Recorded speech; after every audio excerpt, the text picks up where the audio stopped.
I realised today I'm blessing this land where I am existing and being. Constantly putting bread out for the birds. The birds are feeding the soil with their waste. And transmuting all negative energy, all little sniggers and whispers about whatever. Two lads went past on an electric scooter and one of them said, "There's homeless man." It's like, that's my nickname, and that maybe that's the worst superhero or the best, I don't know. Anyway, turning all of that, the curiosity come nastiness, because you know humans are programmed to be apathetic and ignorant. Turning all that into comedy and actually loving my life experience is energetically blessing this space and the whole island, in fact. And especially now that I'm getting out and about and visiting different places, I intend to make this island a home. So I will feel at home. Yeah, because I feel welcome. And even the ones that are a bit unsure, the pre-welcomers, they'll come around eventually. It's inevitable, because I refuse to be disgruntled. I'm fully gruntled. There's nothing they can do about it.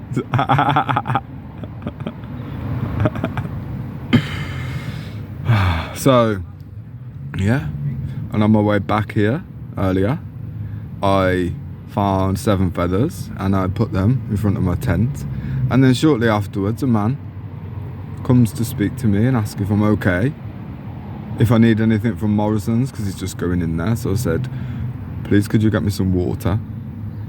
Or actually, would you mind getting me a can of ginger beer as well? Is that okay?" And Peter, that's his name, came back and he brought me 6 cans of ginger beer and 12 small bottles of water, and invited me. Oh, well, there you go. But like I said to him, it's not the material, it's the gesture. Because indifference doesn't help me either, really. Alright, it doesn't take away from my peace, but I would like to be integrated into the community. I would like for everybody to know who I am, rather than cast aspersions and neighbourhood watch gossip about me.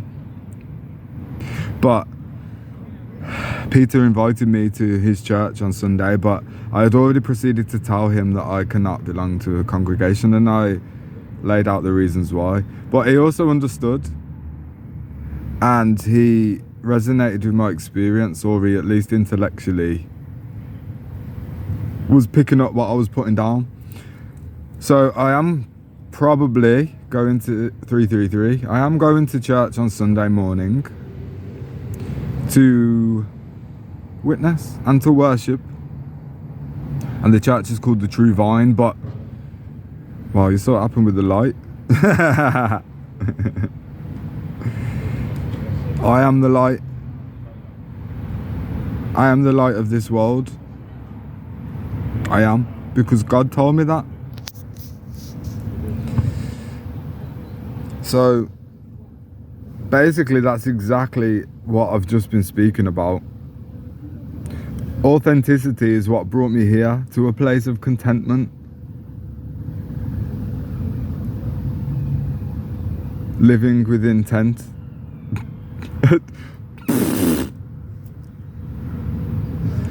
Yeah. So, you know, I'm not saying everybody give all your belongings to the poor and follow me.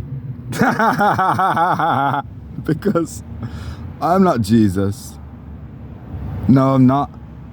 You will never meet Jesus in an external figure.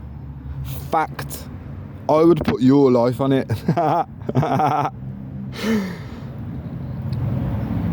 You can commune with the Christ within others, but only to the degree that you have a relationship with that within yourself. So yeah, to a degree it is about metaphorically giving everything away. That just means detaching from any emotional material that is present, connected to the material world. And that means humans as well as objects, possessions. They possess us if we are attached to them, because thoughts of those things will follow us around. If you brought a brand new £120,000 car and then immediately went on holiday and had to leave the car at home, you would definitely, I would offer as a suggestion, the average human would definitely think about the safety of that car. That sort of thing, you know? In this tent, there are many objects. All of them serve a purpose. For the most part, it is just a superficial sensory caretaker, babysitter, soothing a part of me that has experienced destitution and poverty, but complete lack, poverty consciousness, the energetics of that as a childhood and beyond.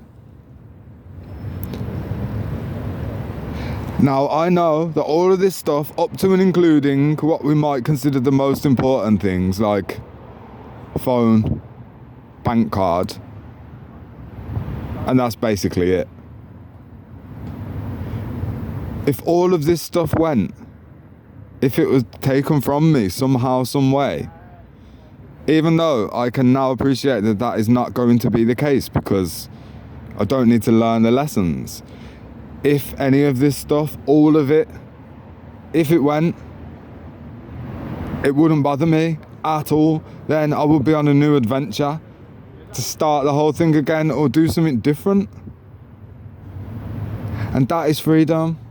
That is luxury. That is abundance. Abundance isn't about how much you've got, it's about how much you appreciate what you've got and how detached you are to it so that you can give with one hand and receive with the other. Creating a feedback loop with life, with the universe itself.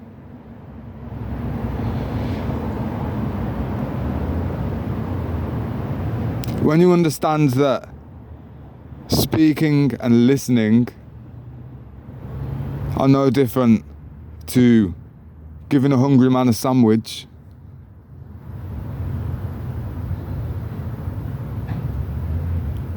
then it becomes easier to appreciate your own life experience and the daily allocations that we have.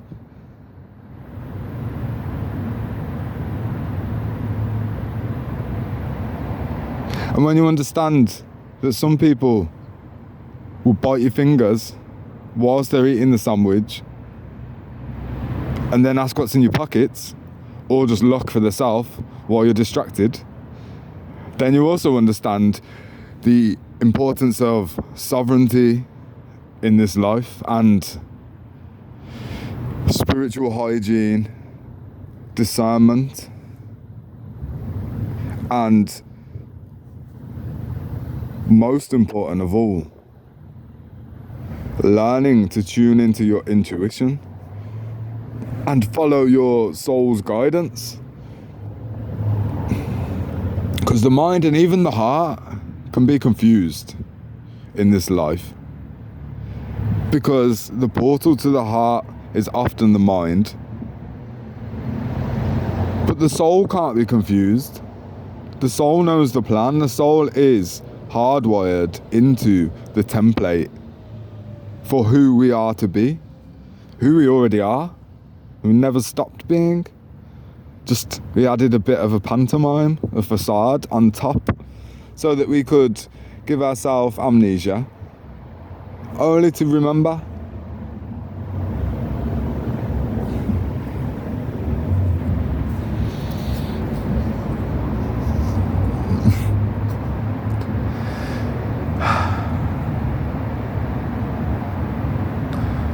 The vibration of the feeling of life is so good, so beautiful.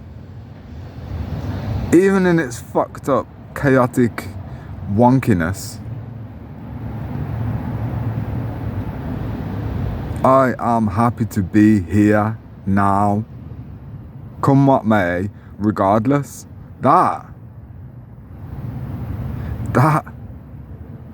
is what is sculpting the future for us. More reasons to be cheerful. Love breeds love. Life begats life. Death summons more of the same. You can work with the energy of death, but if you stay in it too long, you will become it. Or it will become you. And it's the same with life and love. I love life is the Holy Trinity. Because when I talk about I'm talking about I am. I'm talking about we.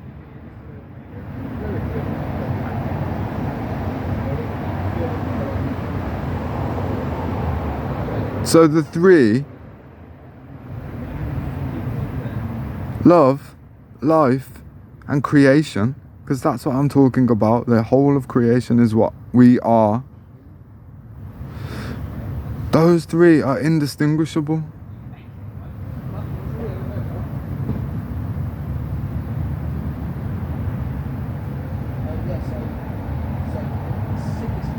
God is love, and love is life, and life is God. I am.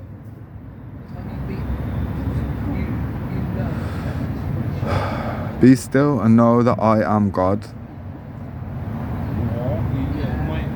And that life is beautiful. It is.